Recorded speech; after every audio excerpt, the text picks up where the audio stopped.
मित्रों, आज न केवल देश और दुनिया के सामने छत्तीसगढ़ शर्मसार हुआ है। छत्तीसगढ़िया सबसे बढ़िया कहलाने वाले छत्तीसगढ़ में भ्रष्टाचार के नए आयाम तय किए हैं, नया झंडा गाड़ा जा रहा है। हमने कभी कल्पना नहीं की थी कि 40 अधिकारी के घरों में ईडी जाके वहाँ पे छापा मारेगा। ऐसे मैं पहले ही बता चुका हूँ, साल भर से बोल रहा हूँ, कोई नई बात आपके लिए नहीं है। मैं बार बार कहता हूँ कि भूपेश बघेल कांग्रेस पार्टी सोनिया गांधी का एटीएम है। फिर से दोहरा रहा हूँ, भूपेश बघेल कांग्रेस सोनिया गांधी का एटीएम है। अवैध वसूली हो रही है। मैं लगातार 1 साल से बोल रहा हूँ, 25 रुपया प्रति टन कोयला के ऊपर से वसूली लगातार वर्षों से हो रहा है और कई 100 करोड़ रुपया, 1000 करोड़ रुपया। अब यदि इतने अवैध धंधे खुलेआम हो रहा है, कोरबा का होटल वाला, कोरबा का पान ठेला वाला, कोरबा का चाय दुकान वाला, वहाँ का चपरासियों से लेकर कलेक्टर तक सब जानते हैं कि पैसा कौन लेता है और कहाँ जाता है। कोई नई बात नहीं है इस एटीएम के खुलासे से। और शायद हिंदुस्तान के इतिहास में पहली बार हुआ होगा कि आईएएस अधिकारियों के घर में ईडी का रेड हो और इतनी बड़े पैमाने पे छापेमारी की कार्रवाई हो। और ये भूपेश टैक्स, ये काली कमाई का पोल खुलने लगा है। सच सामने आएगा, सब सामने आएगा। ये सारी प्रक्रिया चल रही है और ईडी के इस छापे के बाद जो प्रतिक्रिया आ रही है भूपेश बघेल जी की, वो भी आश्चर्यजनक है कि बीजेपी सीधी लड़ाई नहीं लड़ पा रही है। बीजेपी सीधी लड़ाई लड़े वो एक अलग मुद्दा है। हम लोग सक्षम हैं और ये सरकार जाने वाली है। और ख़ास तौर से मैं एक बार आप बता देना चाहता हूँ कि पंजा छाप जो अधिकारी हैं, अब भी वक्त है, संभल जाओ। अभी तो 30-40 गए हैं। भ्रष्टाचार में यदि लिप्त रहोगे तो कहीं बीज बचने वाले नहीं हो। आप ईमानदारी से काम करिए, ज़्यादा वक्त नहीं है, 1 साल का समय बाकी है। उनको भी सावधान रहना चाहिए। जो आज हश्र हो रहा है उसको देख रहे हैं। और केंद्रीय एजेंसी जब आती है, इस एजेंसी का इंतजार तो भूपेश बघेल पहले ही कर रहे थे। जिस दिन आईटी का रेड बना वो पड़ा, उस दिन से वो बोला ईडी आएगा, ईडी आएगा, ईडी आएगा, ईडी आएगा। अब आ गया है तो क्यों घबरा रहे हो? वही तो बोलता था, हर प्रेस में बोलता था आईटी आया है, ईडी आएगा, ईडी आएगा। ईडी आया तो धमाके से आया है, साक्ष्य को लेकर आया है। और ये सारे चीज़ जब खुल के आएंगे, कई 1000 करोड़ का खेल है भाई। और ये कोई खुली, आप में से सब कोई जानता है, मुस्कुराओ मत आप लोग। एक एक पत्रकार जानता है कि क्या लंबा खेल हो रहा है। एक एक व्यक्ति छत्तीसगढ़ के जानता है। ईडी के लिए कोई नई बात नहीं है, कोई नई पहलू नहीं है। इतना बड़ा आज ये भ्रष्टाचार का खुलासा हुआ है तो मुझे लगता है कि ये सरकार और इस सरकार ने सिर्फ और सिर्फ ना कहीं सड़क बनाया, ना कहीं पुलिया बनाया, ना स्कूल बनाया, ना कोई अस्पताल बनाया। सड़क में गड्ढे ही गड्ढे दिख रहे हैं, वहाँ के लिए पैसा नहीं है।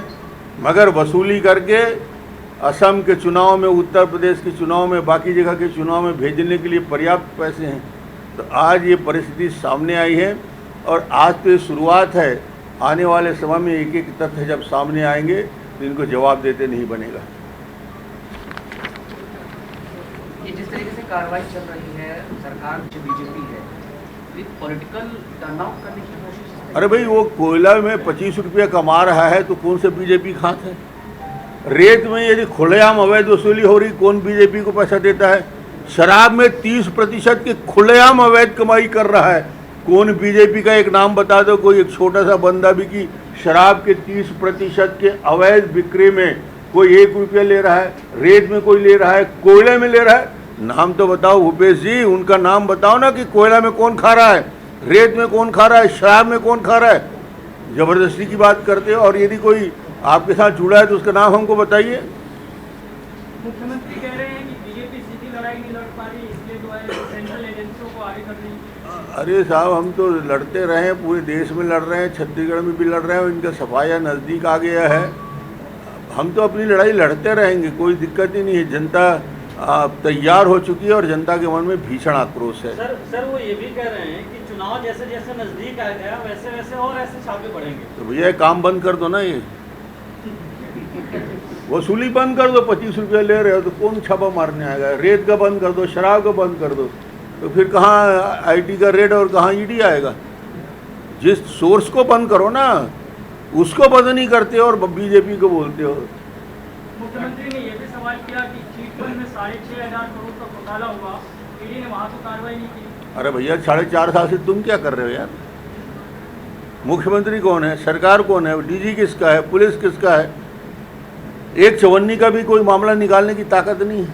डॉक्टर साहब, आपने कहा कि अफसर जो है ईमानदारी से काम करें, 1 साल बचा है। बेईमानी का ग्राफ एकदम ऊपर कैसे चला गया? ऊपर नहीं भाई, एक्सपोज हुआ है, अंदर ही अंदर था, अब खुल के सामने आने लगा। डॉक्टर साहब, मुख्यमंत्री ये भी कह रहे हैं कि जब से केंद्र में भाजपा की सरकार है, भाजपा शासित किसी भी राज्यों में ईडी का छापा नहीं पड़ती है, सिर्फ कांग्रेस या फिर दूसरे दलों की जो सरकार है वहाँ पर छापामारी कार्रवाई होती है। क्या मध्य प्रदेश में भी छापा नहीं पड़ना चाहिए? भाजपा वाले छत्तीसगढ़ में कौन से ईडी किसके घर जाएगा जी? कौन से गड़बड़ कर रहा है? सत्ता जिनके हाथ में, पैसा जिनके हाथ में, उनके यहाँ ईडी जाएगा। बाकी यहाँ जाने क्या जरूरत है? जहाँ पे करप्शन का लिखित में शिकायत मिलता है, डॉक्यूमेंट्री प्रूफ मिलते हैं, प्रमाण के सहित जब जानकारी आती है तो आईटी जाता है, और उसके बाद आईटी के बाद फॉलो अप में ईडी जाता है। अच्छा सर, बीजेपी के लिए क्या ये पॉलिटिकल पिच की तरह ये पूरा घटनाक्रम है क्या कि बीजेपी? नहीं, ये तो मैं बोलता हूँ ना, छत्तीसगढ़ के लिए इससे बड़ी शर्मनाक घटना नहीं हो सकती। बीजेपी को भी इस विषय को लेकर हमारे सीधा कहना है कि अधिकारी, जिसको मैं बार बार बोलता था कि कलेक्टर को कलेक्टिंग एजेंट बना दिए। हमें जब बोलता था कलेक्टिंग एजेंट तो नाम लेके बताता था कि कौन कौन कलेक्टिंग एजेंट हैं। आज उन्हीं घर में ईडी गया है। तो कलेक्टर का काम कलेक्टिंग एजेंट अंग्रेजों के समय था भैया, अब तो उनका प्रशासनिक काम हो गया है जब से देश आज़ाद हुआ है। मगर आज भी वो कलेक्टिंग एजेंट की भूमिका निभा रहे हैं। सर, तो आपके हिसाब से मुख्यमंत्री के द्वारा प्रशासन को मिसयूज किया जा रहा है? प्रशासन की क्या स्थिति है और किस प्रकार के अधिकारी अपनी ड्यूटी को किस प्रकार निर्वहन कर रहे हैं, ये इस रेट से जनता के सामने खुला आ गया। कुछ नया चीज़ बताने की जरूरत नहीं। झीरम वाले मामले में उन्होंने सवाल उठाया है कि भाजपा शासनकाल के दौरान ही वो घटना हुई थी, तो इसमें भाजपा ने आखिर जांच क्यों नहीं कराई? अभी सवाल उठा रहे हैं, हमारे नक्सलियों से ताल्लुकात बता रहे हैं। हमने कोई सवाल नहीं उठाया, हमने कोई प्रश्न नहीं उठाया। झीरम की जांच उस समय के तत्कालिक प्रधानमंत्री की सहमति से सब हुआ। कोई हमारा नई सोच थोड़ी थी। उस समय के पीएम, उस समय के एचएम ने जो लाइन तय हुआ उसी लाइन पे हम लोग चलते रहे।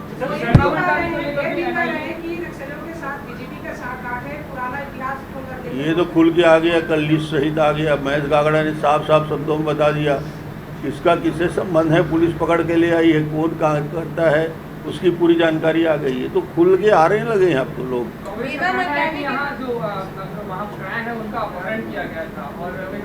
जब पकड़ में आ जाते हैं तो अपहरण हो जाता है, नहीं तो दोस्ती चलती है। सर, सड़कों में गड्ढे की बड़ी चर्चा है। अभी कलेक्टर कॉन्फ्रेंस में भी सीएम भूपेश बघेल करते नजर आए। पहली बार इतिहास में ऐसा हुआ है कि कलेक्टर कॉन्फ्रेंस में नए सड़क के निर्माण की चर्चा नहीं हुई। पहली बार ऐसा हुआ है कि 2 घंटे की चर्चा में 1.5 घंटा सिर्फ और सिर्फ गड्ढों पे चर्चा होती रही। और गड्ढा ये 1.5 साल में, 1.25 साल में पाटने वाले नहीं है। जो गड्ढा बन गया है वो गड्ढा स्थायी रूप से बना रहेगा। इनकी औकात नहीं है कि उस गड्ढे को ठीक कर सके।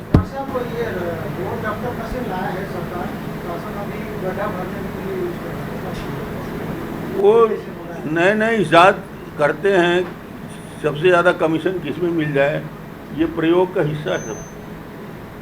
आज गड्ढा होने के लिए जवाबदार कौन है? बजट में कितना पैसा है भूपेश जी बता दें, पीडब्ल्यूडी मिनिस्टर बता दें।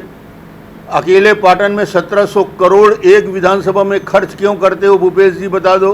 पूरे बस्तर और सरगुजा में 1200 और 1300 करोड़ खर्च होते हैं, 12 और 16 विधानसभा में, मगर एक विधानसभा में 1700 करोड़ कर रहे हो, तो बाकी शहर छत्तीसगढ़ की सड़कें उखड़ेगी नहीं तो कहाँ होगी।